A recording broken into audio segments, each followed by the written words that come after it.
ప్రకృతిలో మనకి లభించే ప్రతి ఒక్క కూరగాయల్లో దానికంటూ ప్రత్యేకంగా ఉండే కొన్ని పోషకాలు అయితే ఉంటాయి కదండి.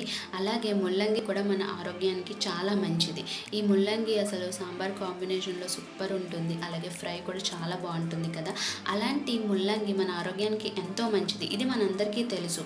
ఇందులో folic acid, vitamin C, calcium, iron, anthocyanins వంటి పోషకాలు పుష్కలంగా ఉంటాయి. ముల్లంగిలో యాంటీ ఆక్సిడెంట్, యాంటీ బ్యాక్టీరియల్ లక్షణాలు కూడా ఉండటం వల్ల నోటి సమస్యలు, ఉదరం, మూత్రపిండాలు, డయాబెటీస్ సమస్యల నుంచి క్యాన్సర్ వరకు కూడా అన్నీ దూరం అవుతాయి. అయితే చాలామంది దీన్ని నార్మల్గా మనకి కూరల్లో ఫ్రైగా ఇలాగే చాలామంది దీన్ని సలాడ్గా కూడా తీసుకుంటూ ఉంటారనమాట. అంటే సలాడ్లో కలిపి కూడా తీసుకుంటారు.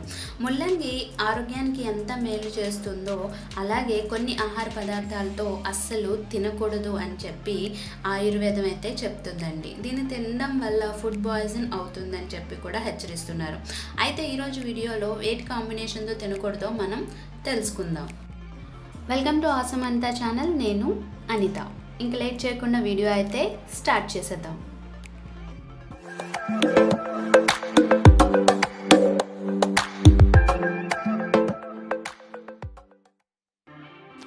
ముల్లంగిని ఏ ఆహార పదార్థాలతో కలిపి తీసుకోకూడదో మనం తెలుసుకుందామండి. అందులో ఫస్ట్ది కీరా దోస.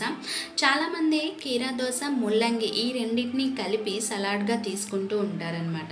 అది ఎంత మాత్రం మంచిది కాదండి.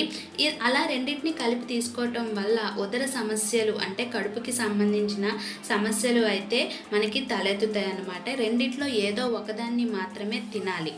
ఒకవేళ రెండూ తినాలి అనుకుంటే గనక ఒకటి తీసుకున్న తర్వాత ఇంకో దానికి ఒకవేళ కీరా దోస తీసుకుంటే మనం ముల్లంగి తినడానికి 10 అవర్స్ అంటే 10 గంటల టైం అయితే ఇవ్వాలన్నమాట. ఈ టైం గ్యాప్ అయిన తర్వాతనే మనం ఇంకొకటి అంటే ముల్లంగిని తీసుకోవాలి.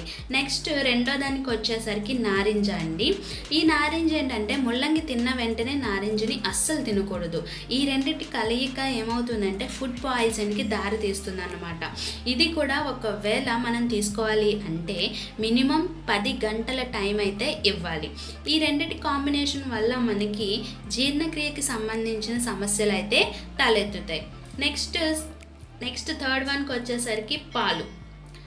ముల్లంగి తిన్న వెంటనే పాలు కానీ లేదంటే పాలతో చేసిన వస్తువుల్ని కానీ అస్సలు తినకూడదండి. ఎందుకంటే పాలకి వేర్వేరు లక్షణాలు ఉంటాయి. అలాగే ముల్లంగికి వేరే లక్షణాలు ఉండటం వల్ల ఇది చర్మ సమస్యలకి అంటే ఈ రెండింటి కాంబినేషన్ చర్మ సమస్యలకి దారితీస్తుంది. ఈ రెండింటి మధ్య కనీసం 4 గంటల వ్యవధి అయితే కంపల్సరిగా ఉండాలి. నెక్స్ట్ లాస్ట్ వన్ కాకరకాయ అండి. కాకరకాయ తినటం వల్ల ఆరోగ్యానికి ఎంత మేలు చేస్తుందో మనకి తెలుసు. కాకరకాయ తిన్నప్పుడు ముల్లంగిని అస్సలు తినకూడదండి.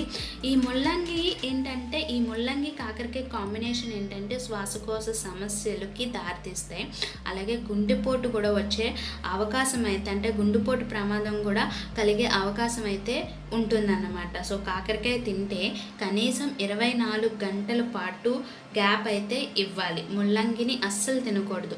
అంటే ఈరోజు కనుక ముల్లంగిని తీసుకుంటే నెక్స్ట్ డే కాకరకాయ తీసుకోవచ్చు. అంతేగాని ఒకే రోజులో ఈ రెండింటిని అస్సలు తీసుకోకూడదు అన్నమాట. తెలుసుకున్నారు కదండి ఏ కాంబినేషన్లో మనం ముల్లంగిని తీసుకోకూడదు అన్నది.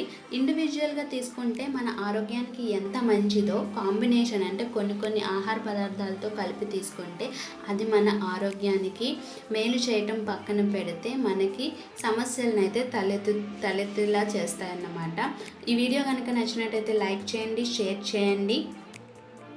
మరిన్ని అప్డేట్స్ కోసం మన ఛానల్ని సబ్స్క్రైబ్ చేసుకోండి. అలాగే పక్కనే వచ్చిన బెల్ ఐకాన్లో ఆల్ అన్న ఆప్షన్ని ఓకే చేయండి. దీనివల్ల లేటెస్ట్గా పెట్టబోయే వీడియో యొక్క నోటిఫికేషన్ అనేది డైరెక్ట్గా మీ మొబైల్కి వచ్చేస్తుంది. Thank you for watching.